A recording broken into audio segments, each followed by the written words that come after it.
Hello అండి, welcome back to our channel DSC journey మన ఈరోజు టాపిక్ వచ్చేసి మన పర్యావరణం అనే లెసన్ నుంచి అంటే ఆ టాపిక్ నుంచి కొన్ని ఎంసీక్యూస్ ప్రాక్టీస్ బిట్స్ లాగా చేద్దాము.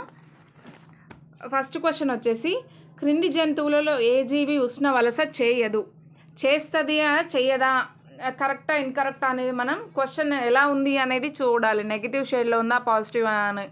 క్రింది వల్ల ఏ జీవి ఉష్ణ వలస అనగానే మనం ఫస్ట్ ఆప్షన్లో కప్ప కనిపిస్తుంది, రైట్ ఆన్సర్ పెట్టేస్తాం. ఓకేనా. ఇక్కడ చేయొద్దు అని అడిగారు అంటే నెగిటివ్ వర్షన్లో ఉంది క్వశ్చన్, చూసుకోండి.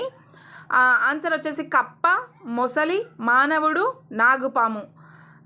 రైట్ ఆన్సర్ ఈస్ మానవుడు. మానవుడు అనేవాడు ఉష్ణ వలస చేయడు. ఎందుకు అంటే మనము స్థిరోష్ణ జీవులం. ఉష్ణోగ్రతను బట్టి మన బాడీ టెంపరేచర్ అనేది మారదు. స్థిరోష్ణ జీవులం మనం. ఓకేనా.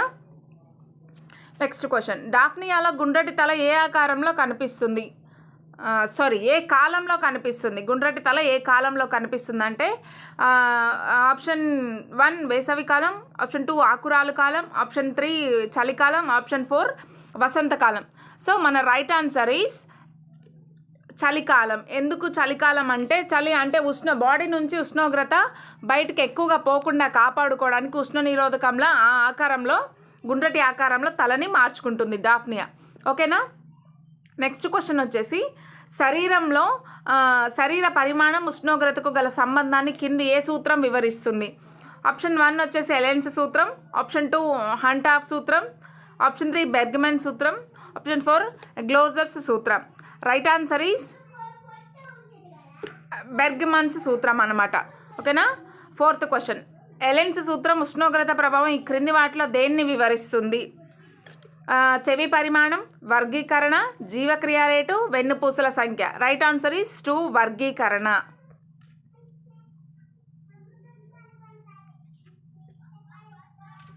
మన ఫిఫ్త్ క్వశ్చన్ వచ్చేసి నీటి ఆవాసం ఎన్ని భాగాలుగా విభజించడం జరుగుతుంది? మంచినీటి ఆవాసం, సముద్ర ఆవాసం, నదీ ముఖద్వార ఆవాసం, 1, 2, 3. ఓకేనా. ఈ 3 ఆప్షన్స్ కూడా కరెక్టే అవుతాయి. మన సిక్స్త్ క్వశ్చన్ వచ్చేసి వాతావరణం భూమి మధ్య నీటి భ్రమణాన్ని ఏమంటారు? ఆప్షన్ 1 హైడ్రోలాజికల్ చక్రం, ఆప్షన్ 2 బాష్పోత్సేకం, ఆప్షన్ 3 వర్షాలు, ఆప్షన్ 4 అవక్షేపం. రైట్ ఆన్సర్ వచ్చేసి హైడ్రోలాజికల్ చక్రం. నీటి భ్రమణం అనగానే నీరు అంటే మనకి హైడ్రోకి సంబంధించింది కదా, అది గుర్తుంచుకోవాలి. నీరు. అమీబాలో ద్రవాభిసరణ క్రమతో ఈ క్రింది ఏ అవయవం సహాయపడుతుంది అంటే కేంద్రకం, ఆహార రిక్తికలు, సంకోచ రిక్తికలు, మిథ్యాపాదాలు. మన అమీబాలో వచ్చేసి ద్రవాభిసరణ క్రమత కోసం అంటే ఆస్మోసిస్ అంటాం కదా, దానికోసం సంకోచ రిక్తికలు అనేవి సహాయపడతాయి అన్నమాట. ఓకేనా. ఎయిత్ క్వశ్చన్ వచ్చేసి జీవుల వేసవి కాలంలో ప్రతికూల పరిస్థితుల నుంచి తట్టుకునే ప్రక్రియను ఏమంటారు? శీతాకాల సుప్తావస్థ, గ్రీష్మకాల సుప్తావస్థ, గ్రీష్మకాల స్థరీభవనం, శీతాకాల స్థరీభవనం. వేసవి కాలంలో జీవులు ప్రతికూల పరిస్థితుల నుంచి తట్టుకునే ప్రక్రియను ఏమంటారంటే గ్రీష్మకాల సుప్తావస్థ అంటారు. అంటే ఎక్కువ వేడిని తట్టుకోవడానికి అవి ఏం చేస్తాయంటే బొరియలు తీసి నేలలో బొరియల్లాగా చేసుకొని ఆ బొరియల్లో నివసిస్తూ ఉంటాయి. ఓకేనా. నేల లోపలికి వెళ్ళి బురదలాగా మట్టి ఉంటుంది కదా లోపల, అట్లా ఆ ప్రాంతంలోకి వెళ్ళిపోయి ఎక్కువ లోతులో గుంటలు తీసుకొని ఆ బొరియల్లో నివసిస్తూ ఉంటాయి వేడి నుంచి కాపాడుకోవడానికి. దాన్ని గ్రీష్మకాల సుప్తావస్థ అంటాము.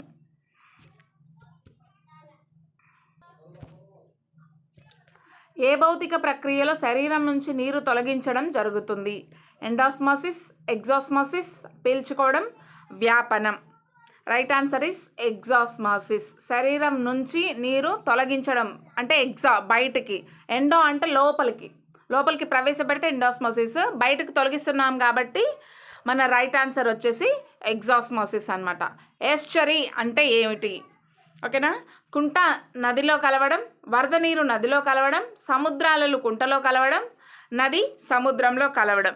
సో మన రైట్ ఆన్సర్ వచ్చేసి నది అనేది సముద్రంలో కలవడాన్ని ఎస్చరీ అంటారు. ఆవరణ వ్యవస్థలో ఏది నిర్జీవ కారకం కాదు? ఓకేనా, అంటే జీవం లేనిది కాదని అర్థం. కాంతి, ఉష్ణోగ్రత, వాతావరణ పీడనం, పరాన్నజీవి. కాంతి, ఉష్ణోగ్రత, వాతావరణ పీడనం ఈ మూడు కూడా మనకి నిర్జీవ కారకాలు. పరాన్నజీవి మాత్రం నిర్జీవ కారకం కాదు. పరాన్నజీవి అంటే ఒక జీవి. ఈ పరాన్నజీవి అని ఏమంటారంటే వేరే జీవిపై ఆధారపడి జీవించే జీవినే పరాన్నజీవి అంటారు. ఫర్ ఎగ్జాంపుల్ మన తల్లో పేలు ఉన్నాయి, మనలో ఉన్న బ్లడ్ని పీల్చుకుని అవి బ్రతుకుతాయి. లేదంటే జలగలు పడతాయి కదా అప్పుడప్పుడు మన కాళ్ళకి వాటర్లోకి వెళ్ళినప్పుడు, వాటిని కూడా పరాన్నజీవులు అంటారు. అట్లా పరాన్నజీవి అంటే వేరే జీవి మీద ఆహారం కోసం, ఆవాసం కోసం ఆధారపడే జీవిని పరాన్నజీవి అంటారు. ఇది జీవి, నిర్జీవ కారకం కాదు. ఓకేనా. కాంతి, వాతావరణ పీడనం, ఉష్ణోగ్రత ఈ మూడు వచ్చేసి మనకి నిర్జీవ కారకాలు. హైపోక్సియా అంటే ఏమిటి అని అడిగారు. ఆప్షన్ 1 వచ్చేసి ఆక్సిజన్ అధికంగా లభించడం, ఆక్సిజన్ అసలు లభించకపోవడం. థర్డ్ ఆప్షన్ ఆక్సిజన్ దొరికినా జీవి దాన్ని తీసుకోదు. ఫోర్త్ ఆప్షన్ వచ్చేసి శ్వాసనాళానికి వ్యాధి సోకడం వల్ల శ్వాస వ్యవస్థలు విఫలం అవుతాయి. ఓకేనా. హైపాక్సియా అంటే మీనింగ్ ఏంటి అంటే ఆక్సిజన్ అసలు లభించని స్థితిని హైపాక్సియా అంటారు. జీవసందిప్తిని సాధారణంగా ఇలా కూడా అంటారు: పరారుణ కాంతి, ఉష్ణకాంతి, చల్లని కాంతి, అతినీల లోహిత కాంతి. చల్లని కాంతి అంటారు జీవసందీప్తిని, ఎందుకంటే అది చల్లగా ఉంటుంది. మన మామూలుగా లైట్ ఏంటంటే లైట్ ఎగ్జిబిట్ చేసే లైట్స్ అన్నీ కూడా మన సన్లైట్ కావచ్చు, ఈవెన్ మనం ఇంట్లో యూజ్ చేసే లైట్ కావచ్చు, ఇవన్నీ మనకి వేడిగా అనిపిస్తాయి. కానీ జీవసందీప్తి లేదా బయోలిమినెసెన్స్ ద్వారా వచ్చే కాంతి ఎట్లా ఉంటుందంటే చల్లగా ఉంటుంది అన్నమాట. ఓకేనా. దాన్ని చల్లని కాంతి అంటారు. ఇంకా పరారుణ కాంతి కావచ్చు, ఉష్ణకాంతి, అతినీల లోహిత కాంతి ఇవన్నీ కూడా వేడిగానే ఉంటాయి. జీవసందీప్తిని చూపే అనిలిడ జంతువు ఏది? అరీలియా, కిటాప్టెరస్, హెటిరోనిరిస్, ఫైరోసోమా. రైట్ ఆన్సర్ వచ్చేసి మనకి కిటాప్టెరస్ అనేది జీవసందీప్తిని చూపే అనిలిడ జంతువర్గం. నెక్స్ట్ క్వశ్చన్ వచ్చేసి జంతువులలో కాంతి ఉత్పత్తి కావడానికి ఉపయోగించే రసాయనం oxyluciferin, oxyluciferase, luciferin. Right answer is luciferin, fourth one. ఓకేనా. నెక్స్ట్ క్వశ్చన్ జీవసందీప్తిలో చివరి ఉత్పన్నకాలు ఏంటి? ల్యూసిఫెరిన్ మరియు ఆక్సిజన్, ఆక్సిల్యూసిఫెరిన్ నీరు, ఆక్సిల్యూసిఫెరిన్ మరియు ఏటీపీ, ఆక్సిల్యూసిఫెరిన్ నీరు, కాంతి. ఓకేనా. రైట్ ఆన్సర్ వచ్చేసి మనకి ఫోర్త్ ఆప్షన్ ఆక్సిల్యూసిఫెరిన్ నీరు మరియు కాంతి అనేవి జీవసందీప్తిలో చివరిగా ఏర్పడే ప్రొడక్ట్స్ అన్నమాట. ఓకేనా. నెక్స్ట్ క్వశ్చన్ వచ్చేసి జీవావరణ వ్యవస్థలో శక్తికి మూలాధారం ఏమిటి? నీరు, సూర్యకాంతి, పిండి పదార్థం, ఏటీపీ. రైట్ ఆన్సర్ వచ్చేసి సూర్యకాంతి. అసలు సూర్యకాంతి లేనిది మొక్కలు కిరణజన్య సంయోగ క్రియ జరుపుకోలేవు, ఆహారాన్ని తయారు చేసుకోలేవు, ఆక్సిజన్ని విడుదల చేయలేవు. ఇవన్నీ కూడా మనకి డిపెండ్ అయ్యేది ఏంటంటే ఓన్లీ సూర్యకాంతి మీదనే. సూర్యకాంతి ఉంటే ఇవన్నీ జరుగుతాయి. ఓకేనా. సో జీవావరణ వ్యవస్థలో శక్తికి మూల కారకం ఏంటి అంటే సూర్యకాంతి అని చెప్పొచ్చు. ఎలెల్లోపతి అంటే ఏంటి అని క్వశ్చన్ అడిగారు. కణకీలితాలు ఆధారంగా జాతుల మధ్య సంబంధాలు, ఆహార జాలకంలోని భాగం, వ్యాధి నివారణకు మందులు వాడడం, రసాయనిక పదార్థాల ఆధారంగా జాతుల మధ్య పరస్పర సంబంధాలు. సో మన రైట్ ఆన్సర్ వచ్చేసి ఇక్కడ ఫోర్త్ వన్. రసాయన పదార్థాల ఆధారంగా జాతుల మధ్య పరస్పర సంబంధాలను తెలియజేయడమే అలెల్లోపతి అంటారు. మొత్తం జీవావరణ వ్యవస్థకు కావలసిన మూలశక్తిదారులు: ప్రాథమిక వినియోగదారులు, ద్వితీయ వినియోగదారులు, ప్రాథమిక ఉత్పత్తిదారులు, ద్వితీయ ఉత్పత్తిదారులు. రైట్ ఆన్సర్ ఈస్ ప్రాథమిక ఉత్పత్తిదారులు అంటే ప్లాంట్స్ లేనిది మనకి శక్తి అనేది రాదు, కనుక శక్తికి మూలం ప్రాథమిక ఉత్పత్తిదారులు లేదా మొక్కలు అని పిలుస్తాం. కప్ప, కుక్క, తోడేలు వేటికి ఉదాహరణ? ప్రాథమిక వినియోగదారులు, ద్వితీయ వినియోగదారులు, ద్వితీయ ఉత్పత్తిదారులు, ప్రాథమిక ఉత్పత్తిదారులు. మనకి ఆవరణ వ్యవస్థలో వచ్చేసి పిరమిడ్స్ ఇలా ఉంటాయి కదా. ఓకే, పిరమిడ్స్ ఇలా ఉన్నాయి అనుకుందాం. ఇవి వచ్చేసి మనకి ప్రాథమిక ఉత్పత్తిదారులు. ఇవి ప్రాథమిక వినియోగదారులు, ఇవి ద్వితీయ వినియోగదారులు, ఇవి తృతీయ వినియోగదారులు. ప్రాథమిక వినియోగదారులు ఏంటంటే మొక్కలు, ఓకేనా. ఇవేంటి ద్వితీయ వినియోగదారులు ప్రాథమిక వినియోగదారులు వచ్చేసి, ప్రాథమిక ఉత్పత్తిదారులు వచ్చేసి మొక్కలు మనకి, ప్రాథమిక ఉత్పత్తిదారులు మొక్కలు. సెకండ్ వచ్చేసి మనకి ప్రాథమిక వినియోగదారులు, అంటే మొక్కల మీద డిపెండ్ అయ్యే వాటిని ప్రాథమిక వినియోగదారులు అంటాం. ఇందులో ఏముంటాయి, కీటకాలు కావచ్చు, కుందేలు కావచ్చు, ఇట్లాంటివన్నీ ఉంటాయి. ఈ ప్రాథమిక వినియోగదారుల మీద డిపెండ్ అయ్యే వాటిని ద్వితీయ వినియోగదారులు అంటారు. మనకి కప్ప, కుక్క, తోడేలు వేటికి ఉదాహరణ అంటే ద్వితీయ వినియోగదారులకే. ఎందుకు అంటే కీటకాలుగా కప్ప తింటుంది, కుందేలు లాంటి దాన్ని కుక్కలు, తోడేలు ఇట్లాంటివి తింటాయి కాబట్టి ద్వితీయ వినియోగదారులకి ఉదాహరణ కప్ప, కుక్క, తోడేలు అనేవి. ఆవరణ వ్యవస్థ పనిచేయడానికి కావలసిన శక్తి మూలకం. క్వశ్చన్,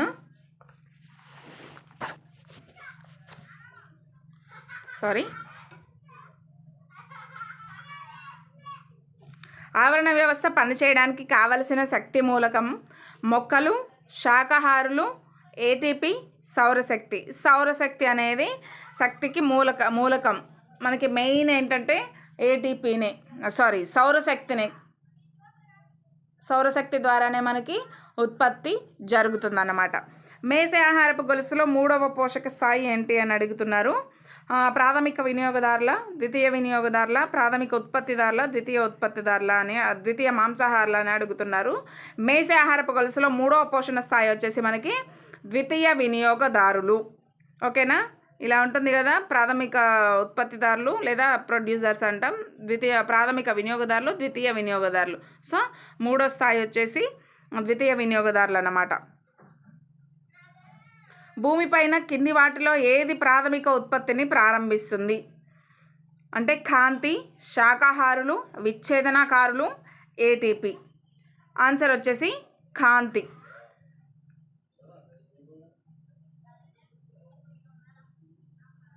గద్ద, సింహం, పులి ఇవన్నీ అంటే ఏ వినియోగదారులని అడుగుతున్నారు. ప్రాథమిక వినియోగదారుల, ద్వితీయ వినియోగదారుల, ప్రాథమిక మాంసాహారుల ప్రథమ పోషక స్థాయిని ఆక్రమిస్తాయా అంటే ఇవన్నీ కూడా మనకి ద్వితీయ వినియోగదారులు, ఓకేనా.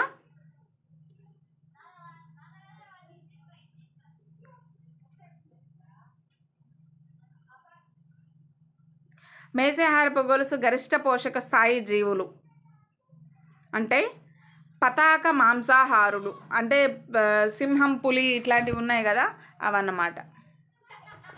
క్రింది వాటిలో ఏ జీవి సూక్ష్మ వినియోగకారి కాదు, ఓకేనా.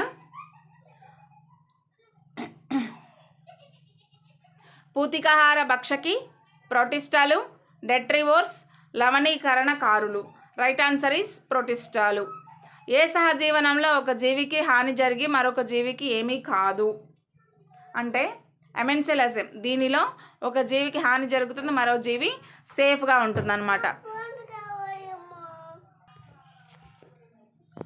సాధారణంగా ఒక ఆహార గొలుసులో ఎన్ని పోషక స్థాయిలు ఉంటాయి? 1 లేదా 2, 2 లేదా 3, 4 లేదా 5, 6 లేదా 8. ఒక ఆహారపు గొలుసులో ఎన్ని పోషణ స్థాయిలు ఉంటాయి అంటే 4 లేదా 5 వరకు మాత్రమే పోషక స్థాయిలు అనేవి ఉండడం జరిగింది. ఆవరణ వ్యవస్థ అనే పదాన్ని ప్రతిపాదించింది ఎవరు అంటే హెకెల్, ఎజిస్ టాన్స్లే, రీటర్, లంకాస్టర్. రైట్ ఆన్సర్ వచ్చేసి మనకి ఏజీ టాన్స్లే గారు ఆవరణ వ్యవస్థ అనే పదాన్ని ప్రతిపాదించడం జరిగింది, ఓకేనా. నెక్స్ట్ వచ్చేసి జీవావరణ శాస్త్రాన్ని నిర్వచించి ఉపయోగించినది ఎవరు? రీటర్, హెకెల్, లంకాస్టర్, టాన్స్లే. జీవావరణ శాస్త్రాన్ని నిర్వచించి ఉపయోగించింది ఎవరు అంటే హెకెల్ గారు.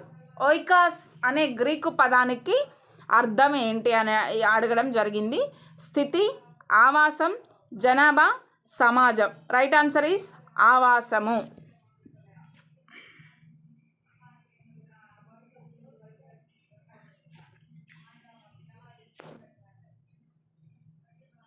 జీవగ్రహం అని దేనిని అంటారు? చంద్రుడు, భూమి, సూర్యుడు, పైవన్యు. రైట్ ఆన్సర్ వచ్చేసి మనకి భూమి మీదే జీవులు ఉన్నాయి కాబట్టి జీవగ్రహం అని భూమిని అంటారు. గాలి, నీరు మొదలైన భౌతిక అంశాలన్నింటినీ ఏమంటారంటే సాంస్కృతిక పర్యావరణం, సామాజిక పర్యావరణం, జీవ పర్యావరణం, నిర్జీవ పర్యావరణం. రైట్ ఆన్సర్ ఈస్ నిర్జీవ పర్యావరణం. గాలి, నీరు మరియు అటువంటి మొదలైన భౌతిక అంశాలన్నింటినీ ఏమంటారంటే నిర్జీవ కారకాలు, నిర్జీవ పర్యావరణం. ఓకేనా? అవి ఆ కారకాలు వచ్చేసి నిర్జీవ కారకాలు, అవి ఉన్న పర్యావరణం వచ్చేసి నిర్జీవ పర్యావరణం. భూమిపై గల నేల భాగాన్ని ఏమంటారు? జలావరణం, వాతావరణం, శిలావరణం, పైవన్యు. నేల భాగాన్ని, భూమిపై గల నేల భాగాన్ని అడిగారు కాబట్టి శిలావరణం అని చెప్పాలి. నెక్స్ట్ వచ్చేసి గాలిలోని వాయువుల భాగాన్ని ఏమంటారు? శిలావరణం, జలావరణం, వాతావరణం, పైవేవి కాదు. రైట్ ఆన్సర్ ఈస్ వాతావరణం. మనకి వాతావరణం హైడ్రోస్పియరు ఇవన్నీ ఉంటాయి కదా, ట్రోపోస్పియరు, హైడ్రోస్పియర్ కాదు, ట్రోపోస్పియరు, స్ట్రాటోస్పియర్, ఐనోస్పియర్ ఇవన్నీ ఉంటాయి కదా, వీటన్నిటినీ కూడా వాతావరణం అంటారు. అవన్నీ వాతావరణంలో ఉండే పొరలు అన్నమాట. భూమిపై శక్తికి మూలాధారం ఎవరు?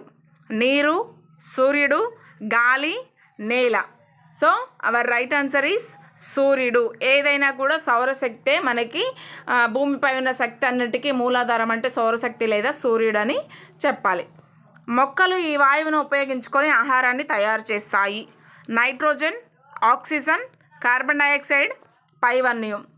Right answer is carbon dioxide. మొక్కలు కార్బన్ డైఆక్సైడ్ని వినియోగించుకొని కిరణజన్య సంయోగ క్రియ ద్వారా ఆహార పదార్థాలు అనేవి తయారు చేస్తాయి. భూగోళ ఉపరితలం ఎంత శాతం నీరు ఆవరించి ఉంది? భూమి మొత్తం 100%లో 70% వరకు మనకి నీరే ఆవరించింది. ఓన్లీ 30% మాత్రమే నేల ఉండడం జరిగింది. ఓకేనా? నెక్స్ట్ క్వశ్చన్ వచ్చేసి సామాజిక సాంస్కృతిక పర్యావరణం అని దీనిని అంటారు. జీవ పర్యావరణం, నిర్జీవ పర్యావరణం, మానవ నిర్మిత పర్యావరణం, పైవేవి కాదు. ఓకేనా? రైట్ ఆన్సర్ ఈస్ మానవ నిర్మిత పర్యావరణం. మానవ నిర్మిత పర్యావరణం అనేది సామాజిక సాంస్కృతిక పర్యావరణం అని పిలుస్తారు. ఉష్ణోగ్రత ఎక్కువగా ఉన్న ప్రదేశం ఎడారులు, అడవులు, ధ్రువాలు, కొలనులు. ఎడారిలో మనకి ఉష్ణోగ్రత అధికంగా ఉంటుంది. ఈ విషయం మనకి తెలుసు. చాలా చిన్న బిట్ ఇది, కానీ చిన్న బిట్లో ఈజీగా ఉంటుందని కొన్ని వదిలేస్తాం మనం. అవే ఎగ్జామినర్ మనకి అంటే ఫోకస్ చేసే ఛాన్సెస్ ఎక్కువ ఉంటాయన్నమాట. భూ ఉపరితలంలో నేల ఎంత భాగాన్ని ఆవరించి ఉంది? 30% నేల, 70% అయితే నీరు, 30% అయితే నేల ఆవరించి 100%లో ఈ రెండు ఇట్లా ఆవరించి ఉన్నాయన్నమాట. 70%, 30%. ఓకేనా? మనకి మొత్తం ఉన్న భూభాగంలో 70% వచ్చేసి నీరు. ఓకేనా? మిగిలిన 30% నేల. భూమి ఉపరితలంపై గల మెత్తని మట్టిని ఏమంటారు? కృత్తిక, మృత్తిక, 1 and 2 ఏది కాదు. సో రైట్ ఆన్సర్ ఈస్ మృత్తిక. గాలిలోని వాయువుల భాగం వాతావరణం, శిలావరణం, జలావరణం, పర్యావరణం. వాతావరణంలో వాయువులు ఉంటాయన్నమాట. ఓకేనా? స్ట్రాటోస్పియరు, ఐనోస్పియర్, ట్రోపోస్పియర్ ఇవన్నీ ఉన్నాయి కదా, వీటిలోనే ఆ వాయువులన్నీ ఉంటాయి. వాటంతటిని మనం అపర్లన్నింటినీ కలిపి వాతావరణం అంటారు. ఆ వాతావరణంలోనే వాయువులు కూడా ఉండడం జరుగుతుంది. ఈ క్రింది వానిలో ఉత్పత్తిదారులను గుర్తించండి. మనుషులు, జంతువులు, మొక్కలు, పైవేవి కాదు. మన రైట్ ఆన్సర్ వచ్చేసి మనందరికి ఈజీగా తెలిసిన క్వశ్చన్ ఇది, మొక్కలు అన్నమాట. ఓకేనా? మొక్కలు అనేవి ఉత్పత్తిదారులు. మనం తినేవాళ్ళమే కానీ ఉత్పత్తి చేసేవాళ్ళం కాదు. మనుషులు కానీ జంతువులు కానీ తినేవాళ్ళమే అంటే వినియోగదారులమే కానీ ఉత్పత్తిదారులం అయితే కాదు. ఓన్లీ మొక్కలు ఈజ్ ద ప్రొడ్యూసర్స్.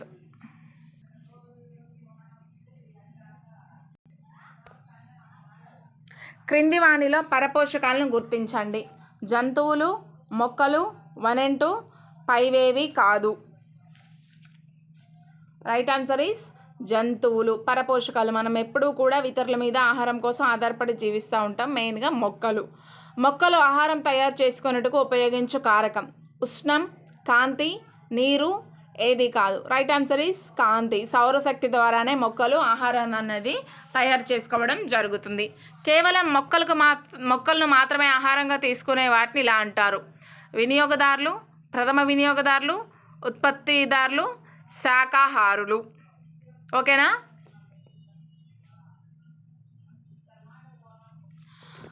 శాకాహారులు అంటాము మనం, మేబీ ప్రథమ వినియోగదారులని కూడా అనొచ్చు. శాకాహారుల ఆప్షన్ లేనప్పుడు ప్రథమ వినియోగదారులని కూడా చూస్ చేసుకోవచ్చు. ఎందుకు అంటే మనకి ఇక్కడ ప్రొడ్యూసర్స్ ఉత్పత్తిదారులు కదా, ఉత్పత్తిదారుల మీద ఆధారపడే ఉత్పత్తిదారులు అంటే మొక్కలు, ఓన్లీ మొక్కలు.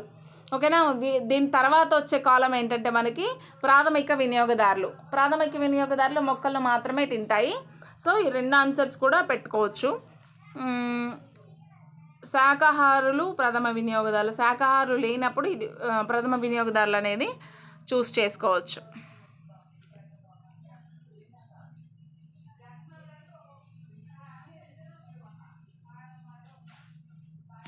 క్రింది వానిలో ప్రథమ వినియోగదారులను గుర్తించండి. మొక్కలు, శాకాహారులు, జంతువులు, పైవేవి కాదు. శాకాహారులు అనేవి ప్రాథమిక వినియోగదారులు, అంటే ఓన్లీ మొక్కల మీద ఆధారపడతాయి ఇవి. అందుకే వీటిని శాకాహారులు లేదా ప్రాథమిక వినియోగదారులు అంటామని మీకు ఆల్రెడీ పైన కూడా ఒక క్లారిటీ ఇవ్వడం జరిగింది.